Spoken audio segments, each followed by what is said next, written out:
Prince Charles and fellow European royals joined tens of thousands of Romanians to pay their respects to the country's late King Michael as a state funeral got underway on Saturday. Michael, who ruled Romania twice before being forced to abdicate by the Communists in 1947, died aged 96 in Switzerland this month. Sweden's King Carl XVI Gustav and Queen Silvia, and Spain's former King Juan Carlos and Queen Sofia, were among those at a pre-funeral service at the Royal Palace in Bucharest where Michael's body had been laying in state for the past 2 days. The Swedish king saluted Michael's coffin. Among non-European royals attending the funeral was Princess Muna al-Hussein, mother of King Abdullah II of Jordan. Other royals including Henri, the Grand Duke of Luxembourg, Princess Astrid and Prince Lawrence of Belgium were joined by Romanian President Klaus Iohannis for a sung funeral service, led by the head of the Romanian Orthodox Church, Patriarch Daniel. Bishops wafted incense in the small cathedral where Michael was crowned for the second time on September 6, 1940.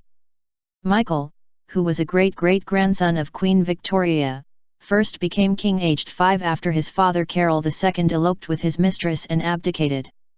In the hours before Michael's coffin was taken out of the palace, Romanians gathered silently, many in tears, in Revolution Square. Church bells tolled around the country and a choir of priests sang as the coffin was taken out and was laid on a dais in the square. Earlier, the crowd cheered and shouted King Michael, as the coffin, led by Orthodox priests and a guard of honor, was transported by an army jeep toward the cathedral. Michael's 5 daughters and his estranged grandson Nicholas Medforth Mills, who was stripped of his title for allegedly fathering a child out of wedlock, walked behind the coffin. Mourner Mrs. Anastasiou, 60, said the late king had been demonized by the communists, but in the end we found out the truth about him. She called the king the last moral example for Romanians.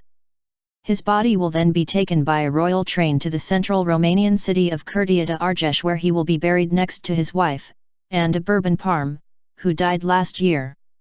For many, it's a sad reminder of the train the communists made Michael and his mother Queen Helen take from Bucharest to Switzerland after he was forced to abdicate in December 1947 and began his exile 70 years ago.